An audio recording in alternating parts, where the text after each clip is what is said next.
a minha geração. Este país também é para novos. É por isso que recebemos em estúdio um jovem professor do Instituto Superior Técnico, bolseiro da FCT e investigador. É natural de Vila Viçosa, onde viveu até aos 4 anos, a altura em que se mudou para Leiria. Nunca foi o melhor aluno da turma, mas era possivelmente o melhor a andar sobre rodas. Skate, bicicleta, BMX ou até mesmo de monociclo, que mantém até os dias de hoje. Além das rodas, foi ginasta vários anos no Ateneu de Leiria, onde se dedicava ao salto em trampolim. Aos 18 vai para Lisboa estudar para o técnico. Completou o mestrado em Engenharia Mecânica e foi aí que iniciou uma especialização em tecnologias de produção utilizando impressão 3D. Durante o curso desdobrou-se em vários trabalhos, deu explicações, organizou quizzes e eventos, foi estafeta, caixa de supermercado no continente e condutor de tuk-tuks em Lisboa. Depois de terminado o mestrado, foi desafiado por alguns professores a continuar no técnico para dar aulas, desenvolver a investigação em impressão 3D e ajudar no desenvolvimento do laboratório para o desenvolvimento de produtos, onde continua a fazer a maioria da investigação. Está hoje no último ano do doutoramento e imagino por isso com uma grande carga de trabalho em cima. Manuel Sardinha, muito bem-vindo. Olá, Diana, obrigado pelo convite. Olha, eu estava indecisa em marcar esta conversa para a conclusão do teu doutoramento ou para agora mesmo, mas eu acho interessante que seja agora para percebermos o grau de exigência e de cansaço que vai desse lado. Sim, seriam provavelmente conversas diferentes, Sim. não é? Bom, em primeiro, obrigado. Tenho que também dizer que sou um ouvinte deste programa e, portanto, dar-te os parabéns, porque isto é Obrigada, serviço público. e és muito bem-vindo. E devo dizer que é intimidante estar aqui. Assim que tu começas a falar isto, as emoções, mas vamos controlar, isto já passa. Não trouxe impressoras para te sentires mais confortável, mas o que eu te perguntava é sobre o teu cansaço nesta fase de quanto tempo é que falta para entregares o doutoramento? Falta-me neste momento um ano, ok? ano, ok. Portanto, tipicamente o doutoramento é uma coisa que pode demorar entre 3 anos a 5, ok? Pelo menos formalmente. A média ultrapassa os 5, portanto isto é aqui uma equação um bocadinho difícil de responder o porquê. Mas eu estou no meu 4º ano e quero fazer no máximo 5. Quero seguir as regras e, portanto, tenho Tudo neste limpinho. momento um ano para terminar. Tenho muito trabalho pela frente, realmente. Mas como é que está a ser e o que é que te ocupa? Eu sei que não inventaste a roda, mas queres reinventar a roda através da impressão 3D. É verdade, é verdade. Se calhar primeiro falar um bocadinho de impressão 3D e depois então o meu doutoramento. E o que me ocupa, infelizmente, não é só... o que me ocupou nos últimos anos não foi só o doutoramento. Por isso é que eu agora, neste momento, tenho muitas coisas para fazer. Sim, já lá vamos, a todas elas. Mas o que me ocupa são trabalhos laboratoriais. O meu doutoramento, eu sou um experimentalista, portanto faço muitas coisas práticas, ok? Claro que depois temos de ter uma base científica muito forte, mas trabalho muito no laboratório e pronto, para além do doutoramento acabo por estar ligado a muitos projetos que acontecem no laboratório, relacionado com alunos de mestrado, projetos de investigação, aulas e, portanto, tudo me ocupa muito e agora estou a tentar fechar um bocadinho todas essas portas que fui abrindo nos últimos 5 anos, foi quando eu comecei a dedicar-me à investigação e à impressão 3D. Estou a tentar fechar algumas portas para terminar o doutoramento que é que eu tenho de fazer. Sim, que te ocupa várias horas por dia. Sim, sim. Olha, então já que quiseste começar pela impressão 3D, eu acho que podíamos começar por aí. Quais são as potencialidades? Há aqui uma ligação à área da sustentabilidade, que pode não ser muito evidente para quem tropeça neste tema impressão 3D à primeira vista. Realmente uma das primeiras coisas que nós costumamos ouvir quando falamos de impressão 3D é realmente o ponto da sustentabilidade do processo. Se tu deixares, antes de explicar a impressão 3D, antes de entrarmos por aí, dava 1 ou 2 exemplos de tecnologias de produção, de como é que nós fazemos coisas sem ser utilizando a impressão 3D, para depois, com uma comparação, percebermos melhor o potencial da coisa, pode ser.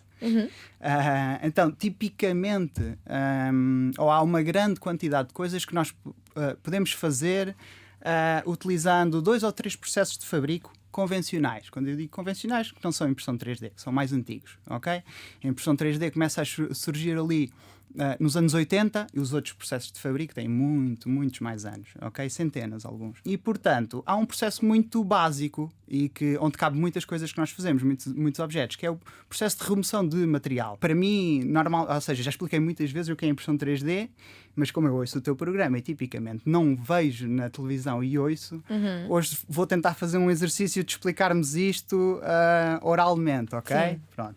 Vou pedir a tua ajuda para ver se estamos a chegar onde eu gostava. Mas então, imaginemos um bloco de material, não interessa agora o material, mas mais ou menos do tamanho da minha mão, em que eu começo a escavar. Okay?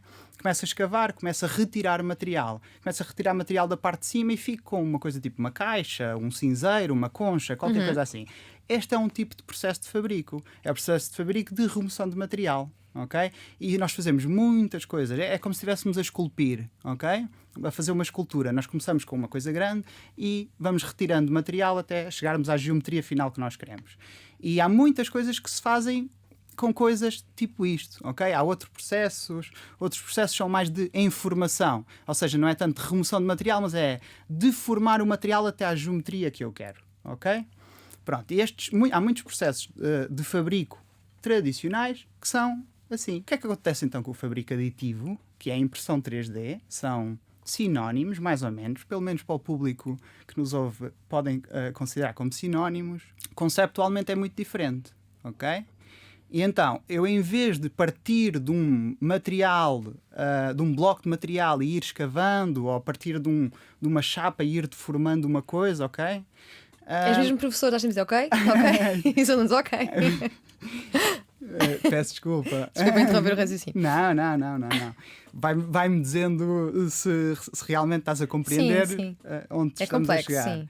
Os processos de impressão 3D, então, nós em vez de irmos tirando material, nós vamos adicionando material. Daí o fabrico aditivo. Mas como é que isto se relaciona com a sustentabilidade? Porque eu li o nome da tua tese bem complicado em inglês e lá percebi que, no fundo, é uma coisa mais ou menos simples, que não é assim tão simples, que é fazer pneus de bicicleta em impressão 3D. É verdade. Como é que se relaciona com a sustentabilidade? Sim. Repara... Bicicletas relacionam-se já completamente, não é? Trocarmos o carro pela bicicleta, por exemplo. Sim. Mas a bicicleta aí é o meu caso de estudo, não é uma relação direta com a impressão 3D. Mas agora que nós ouvimos aquela explicação longa sobre o processo de remoção de material, quando nós vamos escavando, este material que nós estamos a tirar é desperdício, ok? Mesmo que nós depois façamos reciclagem ou aproveitamos aquele material para fazer outra coisa, tipicamente, quando olhamos só para o produto, aquele é desperdício. No processo de impressão 3D, como nós vamos adicionando material a pouco e pouco, potencialmente só utilizamos o material que necessitamos, ok?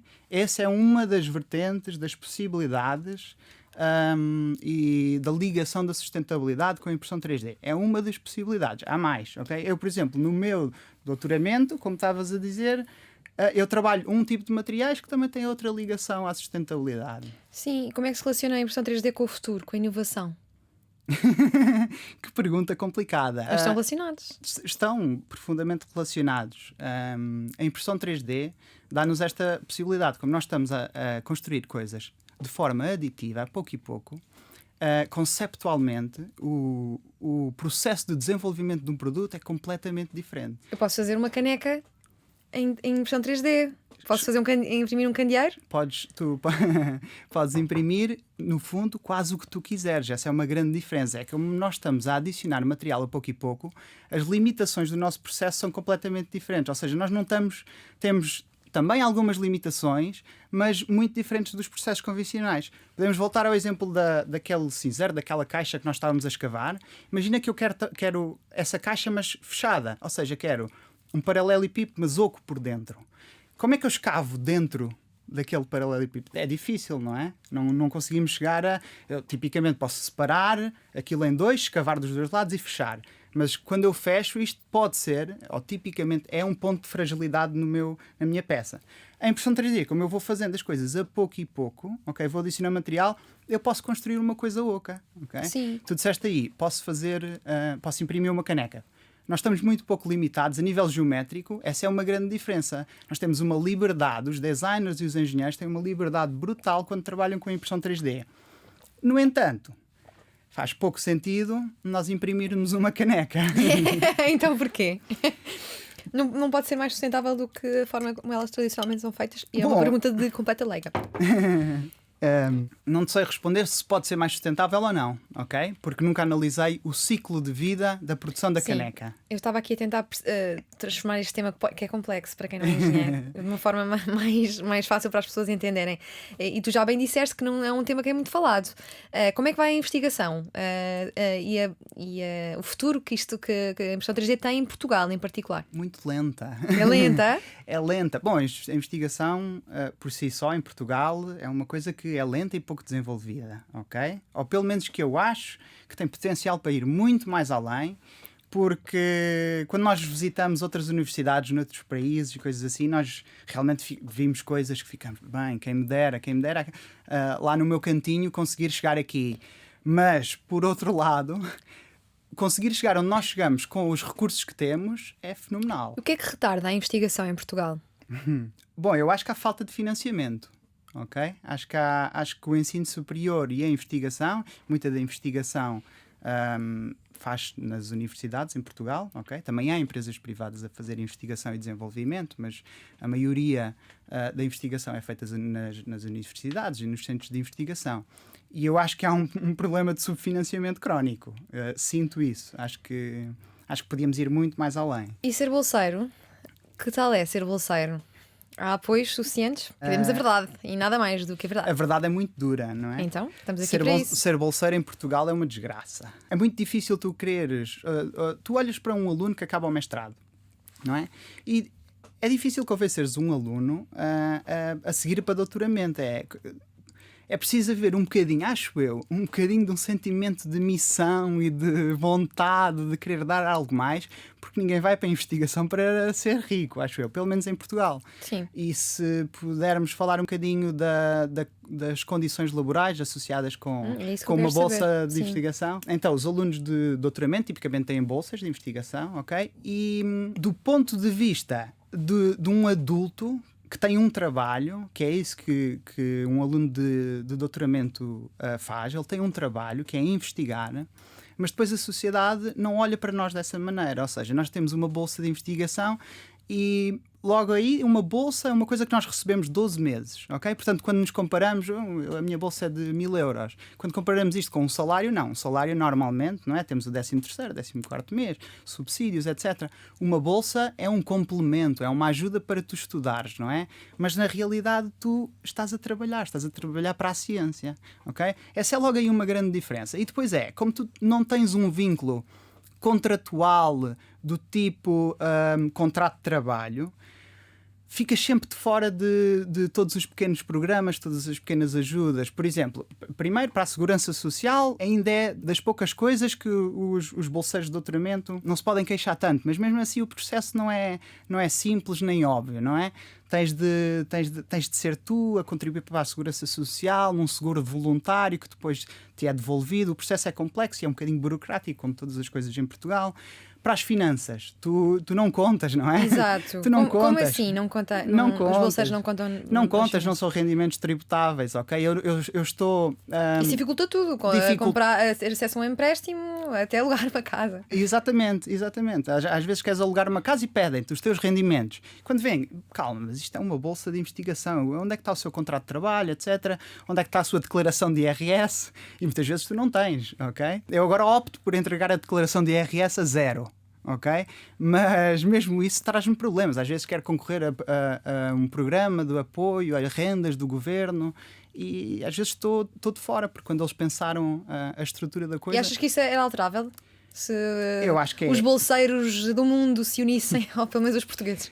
Eu acho que há uma forma de alterar o tipo deste vínculo, não é? Se nós deixarmos de ser bolseiros e passarmos a ser trabalhadores, ok? Passarmos a ter um contrato de trabalho, eu acho que isso ajuda. Nestas condições nada boas, o que é que mantém um bolseiro agarrado à sua bolsa? É um amor à camisola, um amor à ciência? Sim, era um bocadinho isso que eu estava a dizer. Eu acho que se não houver um bocadinho de sentimento de missão e de amor ou de vontade de querer chegar a um resultado e de ajudar, de certa forma, Sim. alguma coisa, eu acho que é muito difícil. E isto depois de ser um aluno que não é de Lisboa e ter de pagar o curso e aluguer de uma casa. Eu sei que tu tens sido crítico do Carlos Moedas, Presidente da Câmara de Lisboa. Num tweet teu escrevias que e se as Jornadas Mundiais da Juventude gastassem os milhões de euros a recuperar património da Igreja e do Estado para acolher os jovens durante o evento? Uma vez terminado o evento, ficamos com infraestrutura para os alunos universitários deslocados.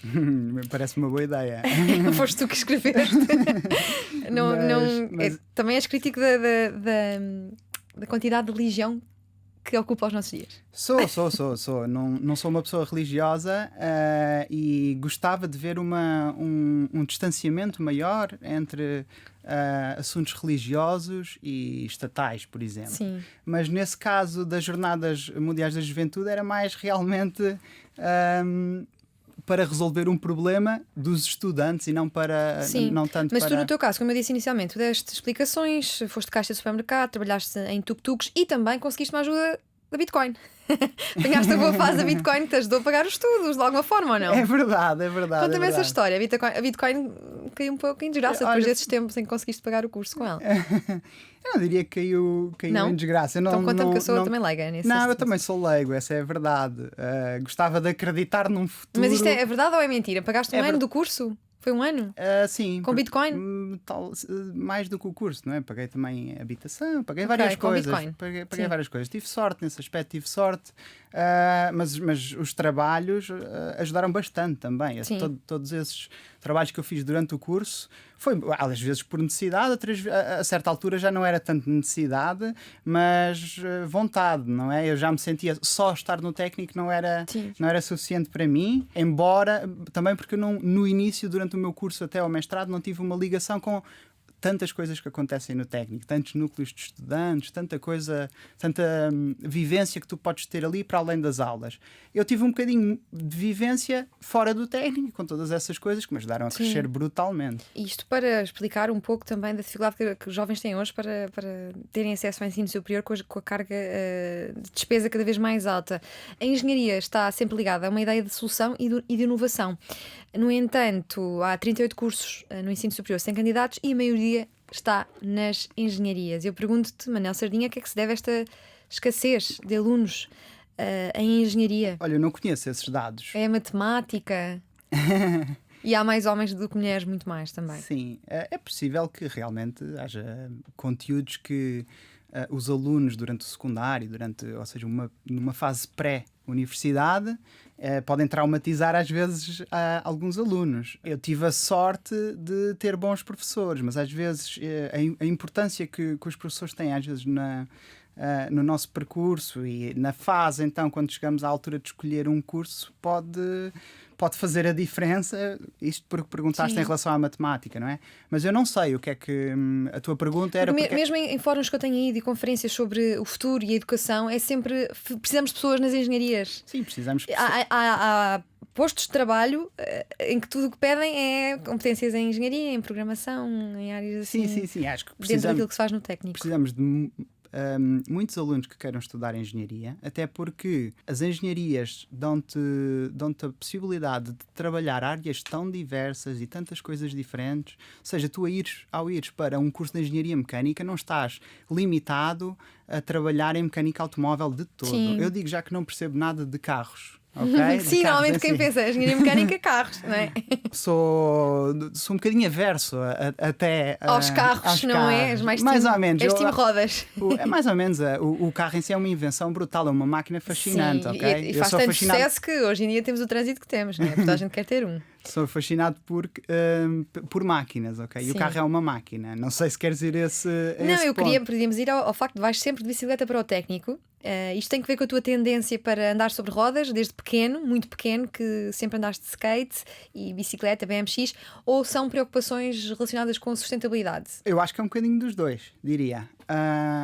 Mas provavelmente, atualmente, na cidade de Lisboa, é um bocadinho mais relacionado com não só a sustentabilidade, mas eu acredito mesmo que a bicicleta ou uma solução de mobilidade um bocadinho mais suave é uma solução melhor que o carro. Se quiseres fazer assim um exercíciozinho em relação ao carro, de olharmos um bocadinho para o carro, não do ponto de vista da máquina, que eu já disse, é uma máquina, é uma boa máquina, Sim. mas do ponto de vista da solução, a solução que nós arranjamos para a mobilidade da nossa cidade ser baseada em cada um de nós individualmente Sim. ter uma viatura. Eu acho que essa não é uma boa Sim, solução. e um dos principais problemas das cidades, além da habitação, é de facto a mobilidade.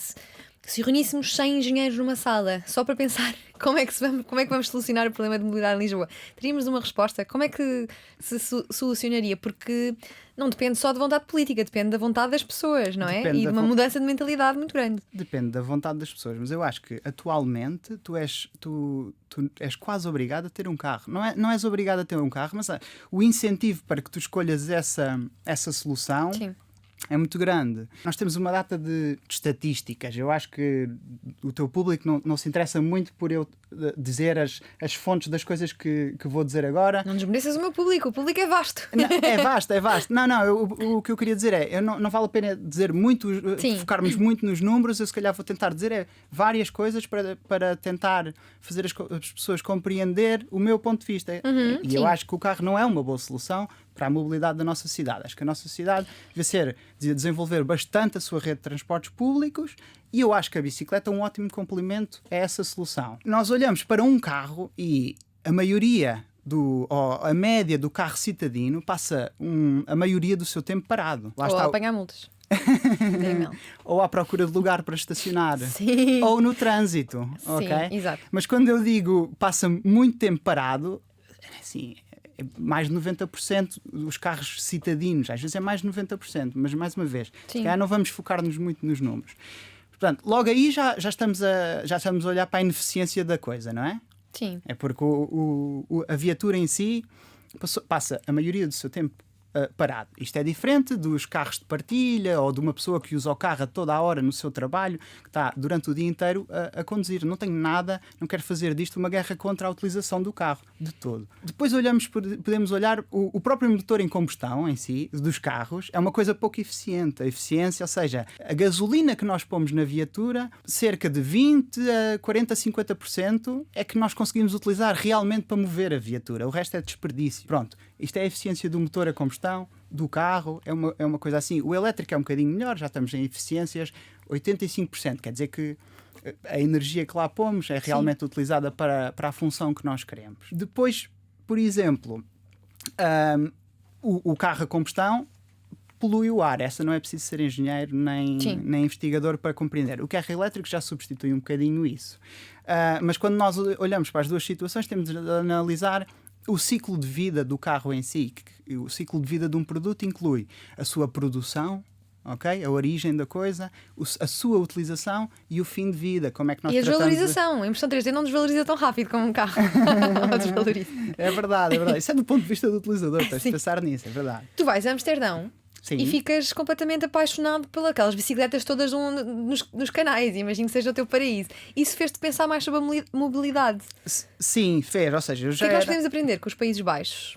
Olha, podemos aprender muita coisa.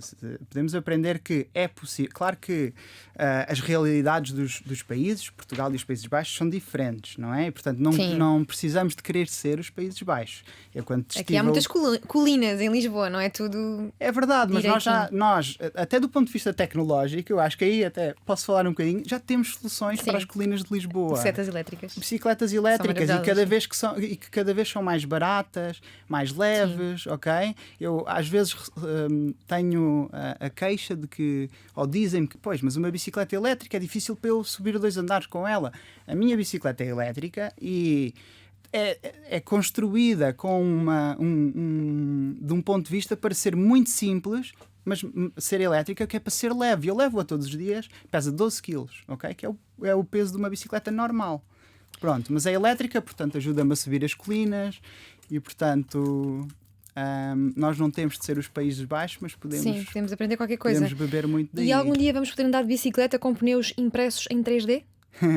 Eu espero que sim. Eu espero que antes de eu terminar o doutoramento, pelo menos. Podíamos começar com as crianças, Eu ou não? gostava de- Bicicletas para crianças, com rodinhas 3D. Sim, porque não? Realmente é um bom ponto de vista, porque o caso de carregamento, ou seja, a exigência do produto em si Sim. é menor, não é? Sim. A criança é mais pequena, não anda a grandes Menos peso, velocidades, etc. Os pais estão ali a controlar É uma boa menos perspectiva. risco. Eu gostava de experimentar, eu gostava que isso fosse uma realidade, mas também tenho que trazer um bocadinho à terra o que é o meu projeto de investigação. Às vezes, ou seja, não sou muito empreendedor nesse sentido de eu no final quero ter o produto, o melhor produto, um grande pneu, o melhor pneu. Não, eu quero contribuir para mudar a fronteira do conhecimento, pô-la um bocadinho mais à frente, ok? E portanto isso pode passar por pensar um bocadinho em que aplicações podem ser utilizados esse tipo de pneus e assim. Mas ainda não explicámos, estamos aqui a falar de pneus impressos em 3D, eles não têm nada a ver com um pneu normal. Queres dizer as diferenças muito rapidamente? É assim, um pneu normal tem um processo de produção extremamente complexo e tem uma composição de materiais. Ele é feito de borracha, tipicamente, é feito por camadas de empilhamentos, tem metal lá no meio, ok? Um pneu impresso em 3D não tem de ter nada a ver com isto. Um pneu impresso em 3D, nós chamamos, o meu doutoramento é sobre pneus não pneumáticos, Sim. ok? E portanto que não necessitam de pressão interna do ar. O que é que eles fazem? Mas precisam de cumprir a função na mesma, que é o conforto, a rigidez do pneu, o amortecimento. Sim. Portanto, tem que cumprir essa função de alguma maneira. E no meu caso é uma relação entre a geometria e o material que eu utilizo, que é um material altamente flexível, ok?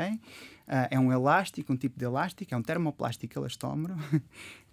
E, portanto, é essa relação que me vai dar uma função parecida ao pneu normal. Mas esse é um bom exemplo para explicar o porquê de nós, se calhar, não devíamos estar a imprimir canecas.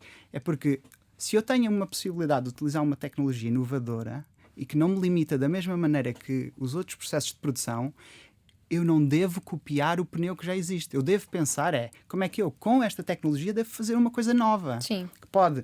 O objetivo final, a função dele, é na mesma transportar-nos. Daí não é? eu dizer que tu não queres inventar a roda, mas reinventar a roda. E Manel, em relação à academia, como é que vai a academia, antes de mais, e como é que se faz a passagem entre a academia e as empresas? O que é que se pode fazer na prática? Há ou não diálogo e ligação entre as duas partes? Olha, não sei se sou a pessoa indicada para te responder a isso. Portanto, eu ultimamente, nos últimos 4 anos, estive muito envolvido com um projeto dentro do técnico, Sim. Que foi a criação do clube de estudantes de doutoramento do técnico, ok? E também criaste uma startup.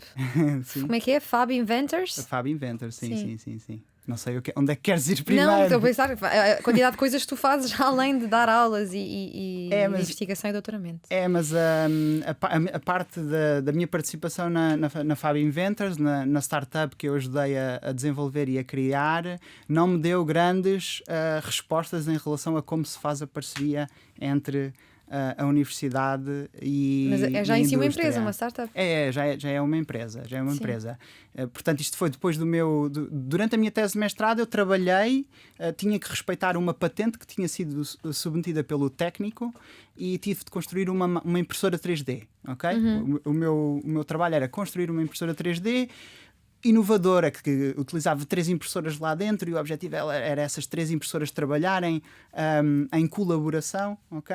E foi depois da minha tese de mestrado, depois de construir essa impressora, que os meus professores me convidaram a ficar no técnico para dar lá aulas. Sim. E também para dar seguimento a esse projeto. E aqui entramos num capítulo muito importante da tua vida, que é dar aulas, que eu sei que é uma coisa que te dá muita satisfação e prazer, e gostas dessa troca com os teus alunos e também com os professores. Sim.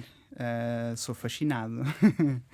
Na verdade, há alguns professores que não gostam que eu diga isto, mas eu fui para doutoramento porque eu gostei muito da experiência de dar aulas. E tipicamente isto era ao contrário, não é? Tu, durante o doutoramento, podes ter uma experiência de dar aulas e gostar, e então decidir, olha, se calhar é uma carreira que eu posso... A mim foi ao contrário. Sim, mas porquê gostas tanto dessa troca?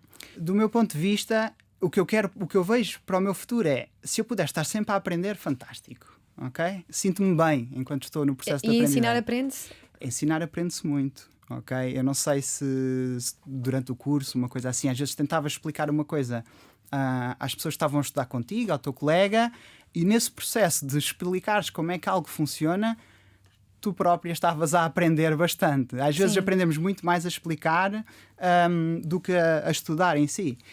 E para além disso eu aprendo muito com os alunos. Eu sei que isto se calhar é um clichê, mas como devem imaginar, os alunos que chegam ao técnico são fantásticos. Grandes médias, grande motivação, mas ouvi dizer que o técnico é complicado, já serem notícias sobre isso, que pode ser, não sei se é traumatizante, mas que é muito exigente. Dizem-nos as notícias que é. Sem dúvida, o técnico é exigente. Eu acho claramente que é exigente, mas é acessível a todos, ok? E para além disso, para além da exigência, há uma falácia, acho eu, às vezes quando falamos da exigência do técnico, dizemos que o técnico é uma faculdade muito teórica, uma universidade muito teórica. E isso é verdade. Damos muita importância às bases teóricas, mas é diferente, não significa que não tenhamos a prática. Dizer que temos muita parte teórica não significa que não tenhamos prática. Desde a fundação do técnico, Alfredo Bem Saúde é o fundador do técnico, já há 110 anos. Ele veio para Portugal, era dos poucos doutorados em Portugal e já vinha com uma cultura que queria transformar um bocadinho a academia e o técnico em si, muito através da prática. Ele achava que os engenheiros tinham que ter uma componente prática muito forte. E portanto já desde aí temos alguém a refutar. Claro que entretanto muda o estilo de ensino do técnico, muda muita coisa, ok? E fazer parte do conselho pedagógico do técnico, o que é que implica? Casa com esse trabalho enquanto professor? Casa, mas eu pertenço ao Conselho Pedagógico do Instituto Superior Técnico como representante dos alunos, ok? Sou eleito pelos alunos, Sim. não estou lá como professor. Porque eu tenho no técnico... Então o que é que tu tens dito em representação desses mesmos alunos? Bom, temos E é interessante porque te lembras de estar nessa posição há muito pouco tempo, não sim, é? sim. Eu acho que no fundo, a curto prazo, ou seja, agora, no momento, eu posso dar um bocadinho disso, não é? Tenho já alguma experiência de dar aulas, já dou aulas há algum tempo. Felizmente sempre me convidaram a continuar, sempre fizeram questão que eu fizesse parte dos projetos e até do pensamento, às vezes, das cadeiras. E, portanto, isto nos últimos 6 anos, mas antes disso eu tive muitos anos como aluno também. E, portanto, Sim. como ainda me lembro muito do que é ser aluno, se calhar encontro ali, e muitas vezes acho que tenho um papel de fazer a ponte entre os dois lados. E quais é que achas que são os principais desafios para a impressão 3D no futuro? Eu acho que há muitos desafios. Não te consigo dizer o desafio da impressão 3D. Claro que são coisas muito técnicas, mas a melhoria das propriedades mecânicas das peças que nós fazemos em impressão 3D ainda tem um caminho a fazer, mas eu acho que estamos a fazer. E se olharmos para o desenvolvimento dos últimos anos, acho que podemos olhar com muito boas perspectivas para o futuro. Sim, Okay? E quem te ouve aqui a falar de engenharia e ciência não faz ideia que estiveste quase para ir para cinema. E que adoras cinema. Não estava à espera desta. Que é muito interessante, sabes que eu também nestas conferências sobre o futuro e sobre educação defende-se, tenho ouvido muito aquela ideia de ser defendida de que um engenheiro ou uma pessoa ligada à ciência também tem que ter, para ser melhor profissional, uma vertente mais criativa, mais ligada também aos livros, à história, outros assuntos que não sejam tão técnicos e matemáticos, que vai criar um profissional e um ser humano também muito mais completo. E tu tens esse gosto, tu chegaste a enviar uma candidatura. Não, é verdade. O que diz mais, na verdade, do que é a escolha que um aluno tem de fazer no 12º ano. Com aquela idade, exatamente, os seus interesses todos a ser postos à prova, mas não é? infelizmente vivemos num país pobre e não temos a possibilidade que outros países dão aos seus alunos no 12º ano de parar, ponderar, ter algumas experiências para ver que tipo de caminho é que gostavas de seguir. Não temos isso. Sim. Eu no 12º ano tinha uma paixão brutal por cinema, muito por cinema documental, e gostava de seguir esse caminho. E ainda hoje penso como é que teria sido, porque eu tinha a certeza que era aquilo que eu queria fazer. Sim, quem espreitar o teu Instagram é só posts relacionados com filmes, com falas de filmes, que é um amor é uma paixão marcante em ti. E José Saramago, porquê José Saramago? Sei que é o teu escritor preferido. E esta viagem começa precisamente a viagem do elefante, É verdade, que leva a olha, descobrir o gosto pela leitura. não sei se devia dizer isto em frente a uma câmara, mas eu nunca fui um bom aluno. Ou um Já excelente- eu já disse logo na tua abertura. Eu disse. Estava com os irmãos, agora estamos mais calmos. Estava. Sim. Nunca fui um excelente aluno e então sempre tive uma relação difícil com a leitura. Com a leitura, então. exato. E no 12º ano tive uma excelente professora de português. Mais uma vez, a importância De um bom professor. de um bom professor é chocante. E que me despertou um bocadinho, que me incentivou, experimenta isto. E realmente, quando li A Viagem do Elefante, fiquei fascinado. Mas o que é que te fascina? É o realismo mágico. É ver coisas que só estão no plano do sonho, mas ao mesmo tempo com a realidade. É a falta de pontuação. É o quê? Não, olha, eu realmente, em relação ao estilo do José Saramago de escrita, nunca achei que fosse uma coisa que me fizesse confusão, ok? Claro que uma pessoa, quando. Desde a matemática, para que vírgulas e pontos finais, não é? Realmente, uma pessoa passa de um outro livro para um livro de José Saramago há aquele período de adaptação, isso é verdade. Sim. Mas eu acho que foi mais ocasional de eu ler aquele livro naquela altura. Sim. E teve muita influência, eu adorei as metáforas sobre muitas vezes até coisas matemáticas, geometrias. Eu lembro-me de uma metáfora sobre a geometria da fechadura era fantástico para mim. Sim. Aquilo, ok? Olha, o que é que te dá saúde existencial no meio da tua vida tão caótica entre bolsa, investigação, aulas, doutoramento? Que pergunta difícil, Diana. Ok. Eu acho que As realmente plantas? As plantas. Tu já sabias. Estou a não é? imaginar que natureza, plantas, contacto com Não, coisas verdes ajuda. É verdade. Chegaste lá quase ao mesmo tempo que eu, então. Sim, a jardinagem e o meu cão, diria que é um escape brutal. E eu aconselho toda a gente A ter um jardim e um cão. Se puderem, Sim. se der. Sim, ou um escape equivalente. Sim. É muito importante para mim, sim. Às vezes passo muito tempo a ler artigos científicos, como deves imaginar, coisas complexas às vezes coisas que eu não estou a perceber, não é? E tenho que fazer muito esforço e Sim. ter uma coisa que não tem nada a ver com artigos científicos e com impressão 3D e com matemática. Sim, ainda nesta senda da saúde mental, estou aqui a sugerir aos nossos convidados para nos fazer uma prescrição cultural. Se tivesses de fazer uma prescrição cultural, que é uma coisa que acontece no Canadá, médicos prescrevem algo culturalmente e isso depois é descontado no IRS dos pacientes, que eu acho uma ideia que gostava que fosse aplicada em Portugal, portanto estou aqui a fazer o meu lobby nesse sentido. O que é que tu prescrevias? Um filme, imagino, ou um livro? Ou um espetáculo? Ou o quê? Ok, olha, eu acho que gostava de ter falado muito mais sobre a ciência e, portanto, se calhar recomendava um podcast específico que fala um bocadinho sobre a problemática da publicação científica, que se chama Is the Staggering Profitable Business of Scientific Publishing Bad for Science? É do The Guardian Reads, acho eu. Sim. E Uma pequena sinopse. Bom, O que é que vamos encontrar? vamos encontrar a explicação do porquê de haver uma entidade, que são as editoras, que também há no resto das publicações, mas as editoras científicas, a quem nós, como investigadores, no fundo pagamos 3 vezes. Pagamos 3 vezes porque pagamos a ciência que fazemos, pagamos para publicar um Sim. artigo e depois pagamos para ler os Esqueci-me, eu artigos. tinha essa pergunta para te fazer sobre a publicação científica. Sei que é um tema um bocado polémico entre investigadores e... É verdade, temos tempo para ir aí. Sim, vamos fechar com isso então. Então, se calhar perceber um bocadinho o xadrez da investigação.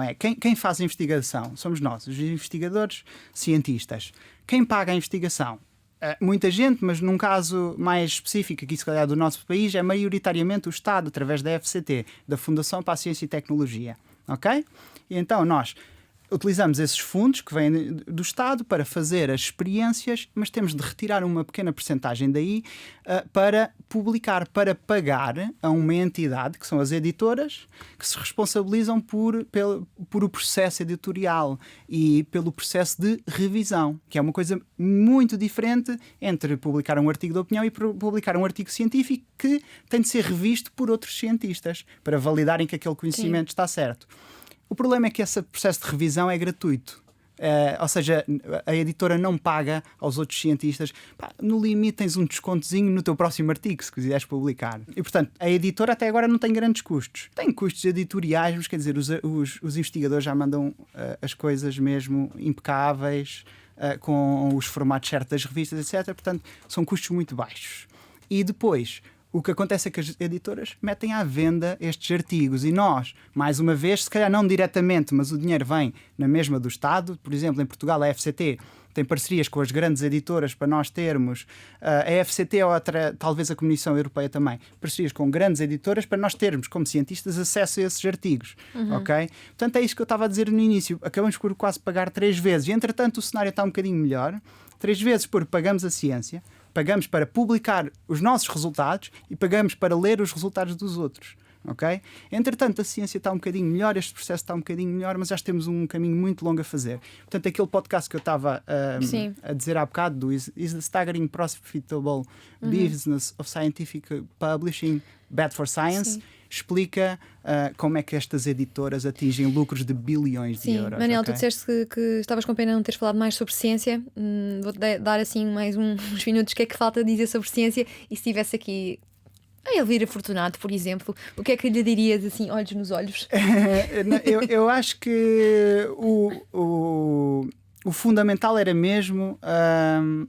tenho que puxar aqui as brasas à tua sardinha. À minha sardinha. Manuel Sardinha. E neste caso eu acho que há um problema com olharmos para o aluno de doutoramento como um aluno ainda. E é aluno, mas deixem a universidade tratar disso. Do ponto de vista do vínculo, tem que estar mais protegido, isto tem que ser considerado um membro produtivo da sociedade. Eu acho que essa parte seria muito importante e podemos fazê-lo. Claro que tem custos, não é? Mas se nós tratarmos de eliminar as editoras deste processo, se calhar há fundos para melhorar a ciência em Portugal. Por exemplo... Fica a nota aqui para a Ministra da Educação. Não resisto só a perguntar-te porque é uma admiração tão grande por Rui Tavares. Bom, acho que não é só minha admiração, não é? Mas estamos a falar contigo. Sim, mas o Rui Tavares, no panorama eu digo já que não tenho filiação política alguma, já votei em quase todos os... Nunca votei Chega, como é óbvio. Nunca votei CDS porque touradas e religião não me dizem muito. E à esquerda acho que nunca votei PCP. De resto já votei PSD, PS, já votei um bocadinho em tudo. Neste momento realmente tenho uma grande admiração pelo trabalho que o Rui Tavares está a fazer na Assembleia da República. Todas as opiniões de um ponto de vista razoável, sóbrio.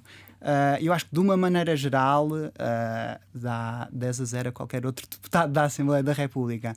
Assim, mais pessoalmente, do ponto de vista de Lisboa, eu acho que o LIVRE defende algumas coisas que eu gostava que andassem para a frente, como as ciclovias. Tínhamos muito mais critérios para dizer que a solução do carro não é a indicada, ok?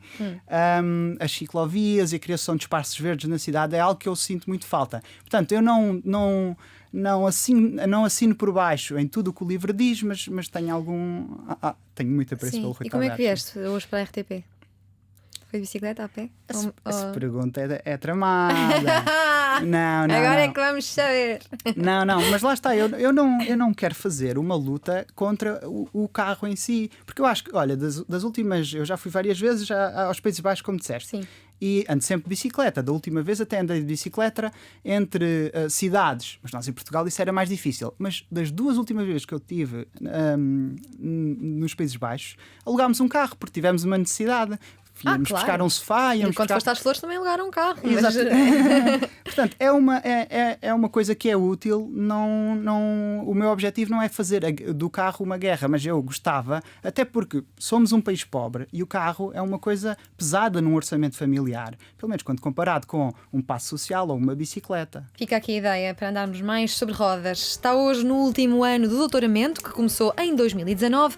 Neste período ajudou o Clube de Estudantes de Doutoramento do Técnico técnico a dar os primeiros passos até ser um dos coordenadores do clube, cargo que deixou no final de 2022 para ocupar um lugar no Conselho Pedagógico do Instituto Superior Técnico. Pelo caminho, colaborou com vários projetos de investigação relacionados com a adoção e o desenvolvimento de tecnologias de impressão 3D, mas também temas mais distantes, como a recuperação de vidro do fluxo de resíduos indiferenciados. Ganhou o melhor pitch do técnico PhD Open Days em 2022 e sempre teve paixões diversas, tais como o cinema, a música ou as plantas. Tem um grande amor pelos seus hobbies. É um engenheiro bastante social que gosta muito de sopa de tomate. Vai de bicicleta para o trabalho e interessa-lhe a transição da mobilidade na cidade de Lisboa. A sustentabilidade parece ser o tema que mais marca o seu percurso e a primeira viagem aos Países Baixos marcou claramente o início do interesse pela mobilidade suave. Sobre rodas ou a pé, vamos continuar a acompanhar o percurso do engenheiro e investigador bolseiro e professor Manuel Sardinha, que nos fez companhia na última hora na Antena 3 e na RTP3. Manel, obrigada. Obrigado. Estipulamos o tempo, mas pronto. O que vamos fazer?